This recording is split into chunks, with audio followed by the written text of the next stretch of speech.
guys, it's Alexis from AGbrownies, and I'm here with a very special guest, Alyssa from Pink Sapphire Productions. Hey guys! Since we are both in the process of producing a series, we thought that we could help you guys start your own. In this episode, we'll be giving you advice on how to plan your series. Make sure to stay tuned to see how to film, edit, and upload in the next episodes. So, without further ado, let's get on with the video. If you're struggling to find a theme for your series, you can always base it off a real life event that's happened to you. The next tip we have is that when you're planning your series, you want to make sure that it's original and unique. So, for example, no one's going to want to watch Aspen Heights with different names or something. Even though people love Alexis's series, that doesn't mean that they're going to want to watch something just like it. People are going to be more interested if you think of something out of the box and different that nobody's ever seen before. When choosing your characters, you can base it off real people or characters from other TV series.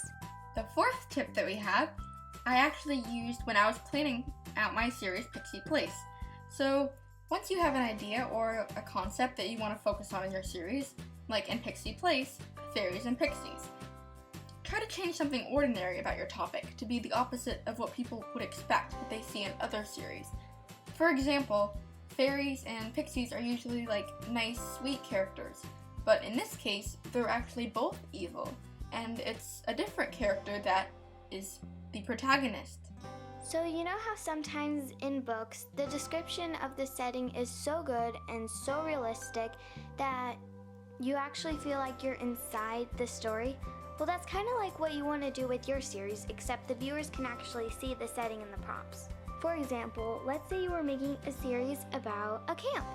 You want to make sure you have the right settings and the props, so a setting would be like the woods, because if you film the whole thing indoors, then it won't actually feel like they're at camp, if you know what I'm saying. When you're trying to think of a genre or a type of series that you want to make, for example, fantasy, realistic fiction, historical, science fiction, mystery, whatever you want to do. A good way to think of an idea is to use a genre that you're interested in reading, because if you're interested in the kind of series that you want to make, or the kind of series that you like to watch on TV, then you'll be more excited to make it. A good thing to do when you're planning out your characters and their traits is to write down all your characters and then write all their traits beside them, so that way you won't get confused on who has what trait. So when you're thinking of an idea for a series, you want to make sure that you have the right amount of dolls. So, for example, if you're making a school series and you only have 2 dolls, you might want to reconsider your idea or borrow some dolls for your friends or something. So if you have a lot of dolls, then you could do something where there's a large group of people involved. But if you only have a few dolls, there's a lot of options as well. You just have to think about how many characters you're going to need to make a successful series. When picking out your dolls that you want to put in your series, make sure their features fit the scene. So if you were making a series about 2 friends, then you want their facial features to look different from each other, like Leah and Aurora. But if you were making a series about 2 sisters or twins, then you might want to pick 2 dolls that look really similar to each other, like Sonali and 47. Write a summary for each episode that you're planning to film. You can do this on Google Docs, on paper, just so you won't get off track when you're actually filming and you won't forget anything.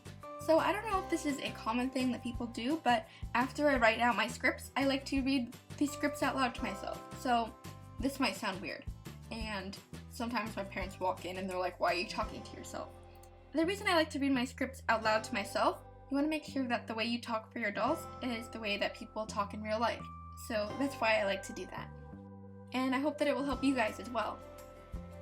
When you're filming the intro for your series, you want to make it visually appealing, interesting, and you can coordinate outfits, costumes, hair, colors, and more to just draw the viewers in.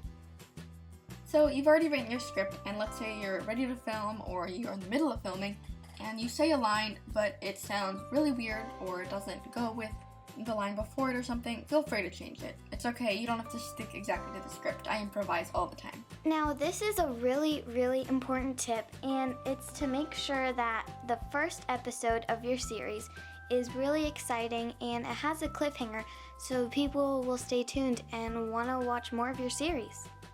So especially in the first episode, you want to make sure that you only include information that is important to the series.